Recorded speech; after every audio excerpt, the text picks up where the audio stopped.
Hello YouTube, this is Sammy. I am doing the second video in my PhD application process series. I'm going to be talking to you about how you choose the schools you apply for. Now before I talk about the schools themselves, let me tell you a little bit about the requirements that you need, at least for business school. I don't know about other disciplines, but I would assume they are somewhat similar. Now, most schools will require a standardized test score. For me, that was the GMAT, but a lot of schools require GRE, LSATs, I don't know, M something for medical. I'm not completely sure. But for me, it was the GMAT, and you're going to need to save up some money for the test, and if necessary, take it more than once. Find a good course and just get your score up as high as possible, because many schools have minimum requirements for which scores they will accept, and they won't look at applications with scores that are less than their minimum. So I took the test twice and I managed to get it up to a 700, which is, it used to be the 90th percentile. I think it's now 89th percentile. But you're going to want to get it up as high as possible if you're aiming for a specific caliber of school. The higher the school is ranked, the higher the GMAT requirement will be in most cases. So yeah, you're going to want to do that. You also need to take into consideration that all schools require application fees unless you qualify for an exception, and I'm not completely sure how you do that.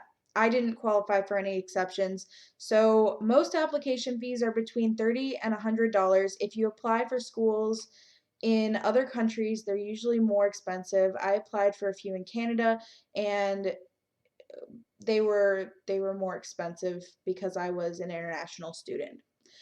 Depending on the number of schools you apply to, it can get pretty expensive. So I actually had to apply 2 years in a row, because the first year I applied to all the top ranked schools. I applied to 10 schools. I spent like probably $800 applying to those schools. And oh, don't forget, you also have to send your GMAT scores out to all of these schools. You get 5 free copies sent to 5 different schools, but after that, you have to pay for them. So you need to factor that into your costs as well. But the point is, the first year, I had to pay probably $800 in application fees, and then I think it was probably about $200 to send my GMAT scores out. So it can get fairly costly. You're going to want to take that into consideration. Now, the second year, I actually applied to more schools. I applied to 25 schools in 2014. Pay attention to dates as well. Each school will have a different deadline, so you're going to want to pay attention to that. So let me tell you what I did to keep myself organized for all of this. I made a spreadsheet with the school, the due date, the application fee amount, um, a few other things like whether there are several components to the application, so I made a checkbox for each one of those, and that's how I kind of kept it organized. I used an Excel spreadsheet. Actually, picking the schools was really hard. The first year, I went about it the wrong way. I went to the top 20 list and I picked the schools from the top 20 list that were in places I would mind living. Based it entirely around geography and whether the school was on the top 20 list. This might work if you have better qualifications than I do. I had a 3.3 GPA for undergrad. My master's GPA was actually significantly higher, but I wasn't all the way through my master's program, so I couldn't really report it properly. My GMAT score was fairly high, but I hadn't done any research into whether or not there were professors at those schools that had similar research interests to my own. In fact, at that point, I don't even think I knew what my research interests were, which is something you're going to want to figure out. You're going to want to figure out what in your discipline floats your boat. And that is something, I mean, it takes time. And at that point in my academic career, I had no idea what kind of things I was interested in research wise because you don't really get too deep into research, at least for us, we didn't get too deep into accounting research until we were in our master's program. It really was something that I just needed a little bit more experience with before I could say, yes, this is what I want to do.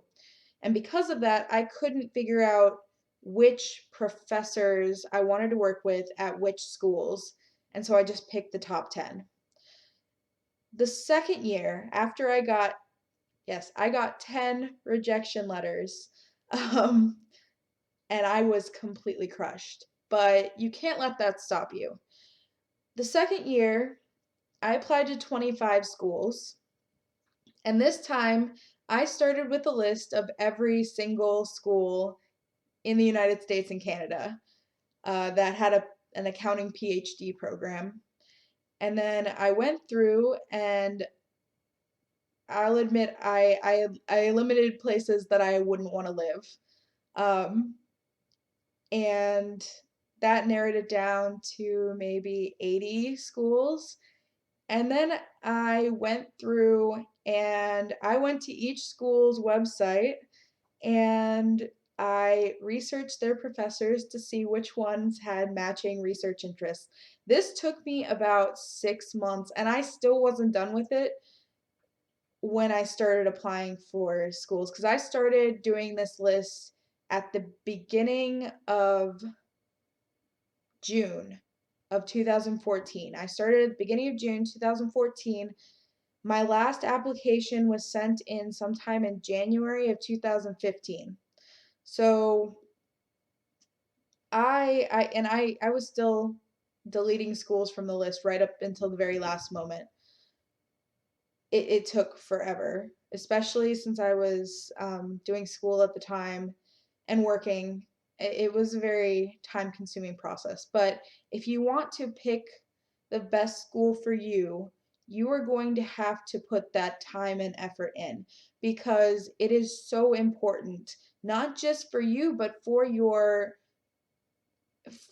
chances at getting into a PhD program. PhD programs look for that. They want to know that you have done your research. So you really need to put that extra time in and figure out which professors you want to work with. So I narrowed it down to 25 schools.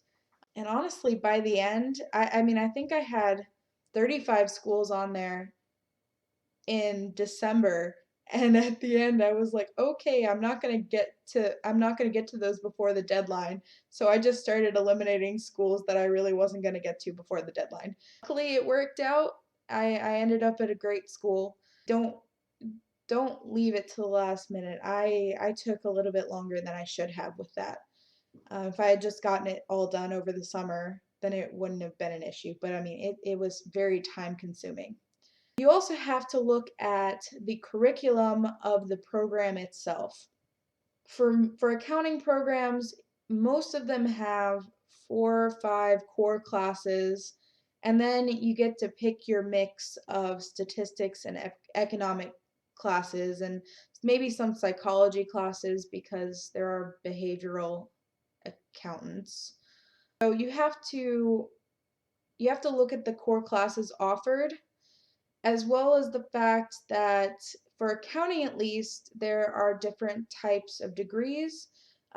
Schools don't offer a PhD in accounting. They offer a PhD in business with a concentration in accounting.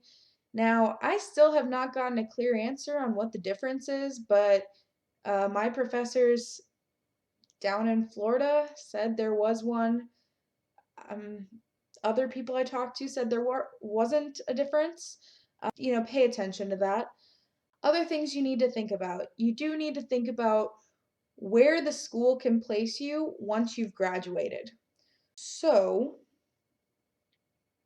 for instance, if you go to Harvard or one of those Ivy League schools, you are pretty much, I mean, you can go wherever you want.